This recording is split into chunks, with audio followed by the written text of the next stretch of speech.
आप पोस्टर देख रहे होंगे। देखो मैं कवि तो हूँ लेकिन शुद्ध और 100% डॉक्टर हूँ, उसमें भी बवासीर का। क्यों? आप यकीन मानना, एक डॉक्टर साहब मैं भोपाल रहता हूँ और वहाँ कुछ नेता पाए जाते हैं जिन्हें मुंह की बवासीर है, अगर इलाज हो जाए तो मैं उसी पे आ रहा हूँ। अभी कल के दिन कल ही मेरे पास एक मरीज आए थे और बोले, मैंने कहा क्या बात है? बोले डॉक्टर साहब मेरे को जैसे ही मैं फ्रेश होने जाता हूँ ना दर्द होने लगता है। तो मैंने कहा यार आपको बुधेंद्रीय मस्सा हो गया है, आपको संयोजक कोष का शोथ हो गया है, आपको जीवाणुनाशक देनी पड़ेगी। बोले साहब ये तो गंभीर बीमारी लगी, बच्चे तो जाऊंगा मैं। बोले नहीं भैया, वो अमित शाह जी आए थे अभी कुछ दिन पहले, उन्होंने मेडिकल जो है ना हमारा हिंदी में कर दिया है। तो मैं कहा उसी का असर है, तुम चिंता मत करो, केवल छोटा सा पायल से दवाई दूंगा ठीक हो जाएगा। तो बोले आप तो इतनी देर से ये इतनी भयानक बीमारी है। मैंने कहा वो हिंदी का असर है, हमारे मुख्यमंत्री ने बोला है कि श्री हरि लिखना है हमें और मरीज को भी बताना। अच्छा देखिए, मैं ये कह रहा हूँ आज का जो हमारा मरीज है वो भी इतना होशियार हो गया। उन्होंने मेरे से पूछा डॉक्टर साहब आप ये बताओ कि सुई लगाओगे कि इंजेक्शन लगाओगे?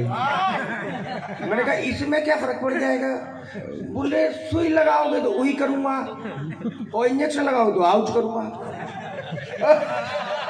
समझ में आ जाए, उनको प्रणाम करता हूँ। देखिए यहाँ पे मातृशक्ति बैठी हुई है, मैं मातृशक्ति के लिए परशुरानंद जी की एक कुछ लाइनें आपको समर्पित कर रहा हूँ कि खुदा का काम था मोहब्बत, खुदा का काम था मोहब्बत, वो माँ करने लगी। खुदा का काम था इबादत, वो भी माँ करने लगी। खुदा का काम था हिफाजत, वो भी माँ करने लगी। देखते ही देखते उसकी आंखों के सामने कोई और परवरदिगार हो गया। खुदा बहुत रोया, बहुत पछताया, क्योंकि माँ को बनाकर खुदा खुद बेरोजगार हो गया।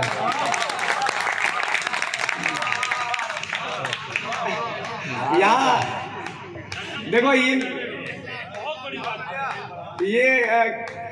योगेश जी जो है, योगेश जी तो मना करते हैं मेरे को कि डॉक्टर साहब आप कवि सम्मेलनों में जाते हो, मत जाया करो। मैंने कहा क्यों? बोले किसी ने ऐसी खबरें आएंगी कि डॉक्टर शरद शर्मा ने चलते कवि सम्मेलन में किया 2 मशहूर कवियों का बवासीर का ऑपरेशन। आज तो मशहूर मनवीर मधुरी है। देखो हमें ये यात्रा मनवीर मधुर जी तक पहुंचानी है, हमें मैं ज्यादा समय नहीं लूंगा। ये मेरी ससुराल है, मैं आपको बता दूं। अच्छा, ससुराल में रह रहा हूँ। ससुराल में आदमी जैसे रहता है जैसे 32 दांतों के बीच में जीभ रहती है। अगर आपके ससुर साहब ने अपनी लड़की ये कह के ब्याही हो कि मेरी बेटी तो गाय है गाय, तो मैं उन सभी गौधारियों से कहना चाहता हूँ कि अपनी गाय को लंपी वायरस का वैक्सीन लगवाना ना भूलें। बढ़िया डॉक्टर साहब। अरे कल मैं जा रहा हूँ, कल ही के मेरे से पूछ रहा था कि डॉक्टर साहब आपकी पत्नी में और सास दोनों एक साथ चीते के पिंजरे में गिर जाए तो आप किसको बचाओगे? मैं इस सवाल पे बहुत हंसते हंसते लोटपोट हो गया कि यार ये भी कोई पूछने वाली है। मैं तो निश्चित तौर पर चीते को बचाऊंगा। क्योंकि विलुप्त होती प्रजाति को बचाना हमारा धर्म ही नहीं, एक परम कर्तव्य है ये एक राष्ट्रभक्त का। और वैसे भी आपको ध्यान होगा 17 सितंबर को मोदी जी आए थे और अपने जन्मदिन पर नामीबिया से 8 चीते, बहुत आभार, तो 8 चीतों को लेके नामीबिया से पूरे धूमधाम से पूरे फुल मीडिया कवरेज के साथ यह हमारे कूनों के जंगलों में छोड़ने आए थे।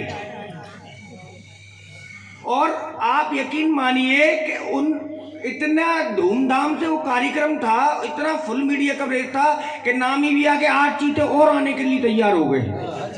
और यहाँ तक कि धरने पे बैठे हैं, वो ये कह रहे हैं कि अगर हमको भारत जाने का मौका मिला तो हम सीधे जाके भारतीय जनता पार्टी की सदस्यता ले लेंगे। अच्छा, क्या था कि कार्यक्रम उनका इतना भव्य था, मेरे पास फोन आया, मेरे एक मित्र थे रीवा से, बोले डॉक्टर साहब चल रहे हो क्या? मैंने कहाँ? बोले कूनों के जंगलों में। मैंने कहा क्यों? बोले वो कार्यक्रम है, चीते आ रहे हैं। तो मैंने कहा वहाँ जाके क्या करोगे? मोदी जी से मिलोगे? बोले यार मैं कभी आदमी हूँ, मोदी से मिल के क्या करूँगा? बोले फिर क्या करोगे? बोले मैं ना चीतों के साथ सेल्फी खिंचवाऊँगा। मैंने कहा अच्छा चीतों के साथ सेल्फी खिंचवाओगे? मैंने कहा कुछ हो गया तो? बोले आप चिंता मत करो, उसकी व्यवस्था मैं जेल में 24 घंटे रखता हूँ। अब अच्छा बंदा, मैं तो किसी कारण से नहीं जा पाया, वो भाई साहब गए, उनने सेल्फी भी खिंचवाई, उन्होंने डाली मेरे मोबाइल पे, और 15-20 दिनों बाद उनके याद में एक कवि सम्मेलन रखा है हमने।